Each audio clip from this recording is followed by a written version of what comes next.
Tuhan bersamamu.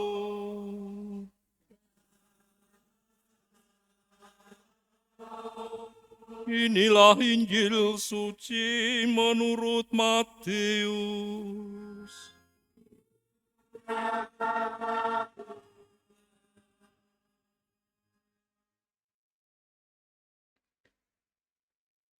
Yesus berkata kepada orang banyak, "Dengan apakah akan kuumpamakan angkatan ini? Mereka itu seumpama anak-anak yang duduk di pasar dan berseru-seru kepada teman-temannya. Kami meniup seruling bagimu, tetapi kalian tidak menari. Kami menyanyikan kidung duka, tetapi kalian tidak berkabung. Sebab Yohanes Pembaptis datang, ia tidak makan dan tidak minum. Dan mereka berkata, ia kerasukan setan. Kemudian Anak Manusia datang, ia makan dan minum. Dan mereka berkata, lihatlah, seorang pelahap dan peminum, sahabat pemungut cukai dan orang-orang berdosa. Tetapi hikmat Allah dibenarkan oleh perbuatannya."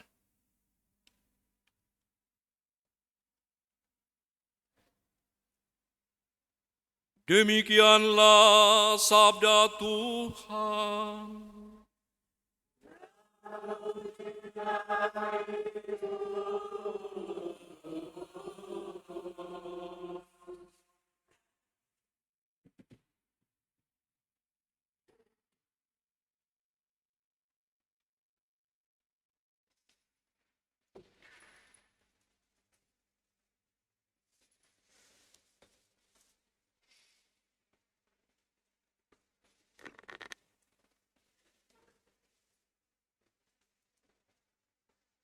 Saudara sekalian terkasih dalam Tuhan, apakah saudara sekalian bahagia sebagai orang Katolik? Apakah saudara sekalian bahagia menjadi orang Katolik? Pertanyaannya sama atau berbeda? Pertanyaan dua tadi itu sama atau berbeda? Sama ya. Sebagai dan menjadi ya. Sebetulnya saya bedakan. Kalau kita sebagai orang Katolik, barangkali kebahagiaan yang kita pikirkan adalah apa yang kita dapat ya. Apa yang kita peroleh sebagai orang Katolik. Tapi kalau pertanyaannya dengan menjadi, berarti kebahagiaan kita terletak dari apa yang kita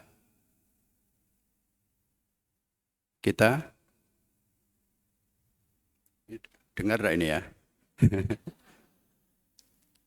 Sebagai orang Katolik dan menjadi orang Katolik. Ya. Yang pertama itu kita sebagai orang Katolik itu karena apa yang kita dapat, tapi yang menjadi itu berarti karena apa yang kita buat atau kita kerjakan. Bacaan pertama hari ini, berbahagia kalau kita melakukan perintah-perintah Tuhan. Itu memang Yesaya untuk umat Israel. Umat Israel akan berbahagia kalau melakukan perintah-perintah Allah. Lalu Mazmur, apa tadi Mazmur? Berbahagialah orang yang menaruh kepercayaannya pada Tuhan. Jadi memang Tuhan tetap orientasi pokok. Kemudian bacaan Injil, kalimat terakhir,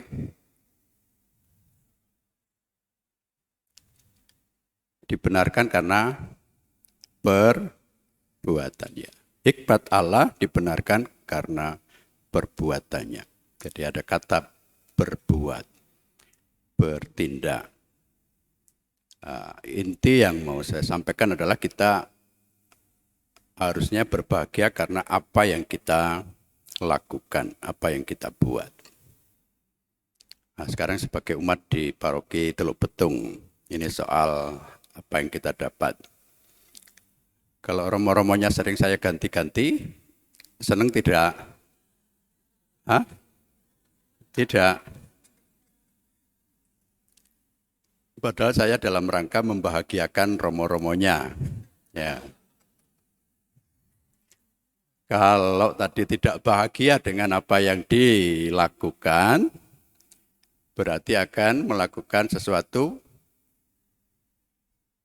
tidak dengan ikhlas, ya, karena tidak bahagia dengan pekerjaannya.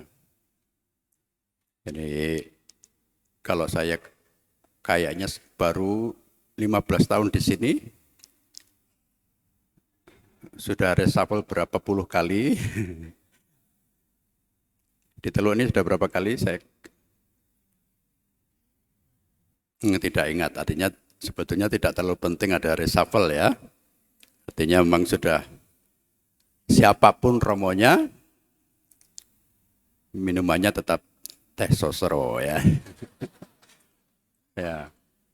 Siapapun romonya tidak penting karena yang paling penting adalah mengerjakan perintah Tuhan, ya.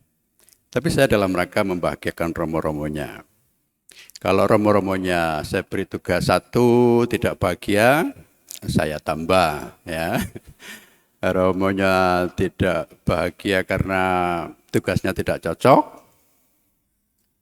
saya ganti, ya. Sebetulnya kalau dilihat dari siapa yang menderita, siapa yang berbahagia, siapa yang paling menderita? Uskupnya. Uskupnya, ya. Jadi tidak masalah romonya siapa saja di sini. Tidak masalah. Artinya sudah pas lah, ya, menjadi orang Katolik. Karena kita berbahagia karena melakukan kehendak Tuhan, ya. Kita berbahagia karena ikut perintah. Nah, ini sangat penting menjadi orang Katolik itu. Kebahagiaan dan kebanggaan kita adalah ketika kita mampu melaksanakan apa yang menjadi kehendak Tuhan. Bisa kita refleksi ke diri kita masing-masing.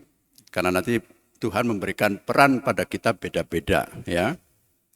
Makanya juga romo-romo berbeda-beda minat dan bakat. Ya, saya pelajari, saya beri tugas supaya juga menjadi bahagia. Tapi bukan bahagia karena apa yang didapat, apa yang diperoleh, karena itu barangkali lebih kepada kena kepada perasaan, ya, rasa bahagia. Nah, perasaan itu sering tidak bisa kita puaskan secara maksimal karena sudah merasa dapat ini masih merasa pingin yang lain dan seterusnya. Tapi kalau kita meletakkan kebahagiaan kita dalam apa yang kita buat, nah kita akan berbahagia. Yang pertama-tama sebagai orang Katolik dan menjadi orang Katolik adalah ketika kita berguna bagi orang lain, bagi sesama. Kalau dikaitkan dengan Ardas itu sangat tepat karena tema Ardas ke-8 ini, Tahun Keadilan Sosial Kemanusiaan, itu tugas kita adalah mengabdi Allah lewat mengabdi sesama. Gereja Katolik ada untuk kesejahteraan umum. Ini kata-kata yang saya ulangi terus karena itu adalah inti dari tugas kita sebagai umat di Keuskupan Tanjung Karang. Silakan saling membantu antara umat dan pastor paroki yang baru. Ya, kemarin saya tawari di seminari, tetapi memilih tugas di paroki Romo Nopen. Ya, mau cari tantangan katanya. Di luar ada ucapan apa nama. Jadi pastor paroki ini ya karena dia Waktu saya pegang tangannya di luar tadi agak gemetar. Berarti sangat serius untuk menerima tugas ini, ya. Maka umat jangan sampai sering-sering membuat gemetar, ya. Remonopen,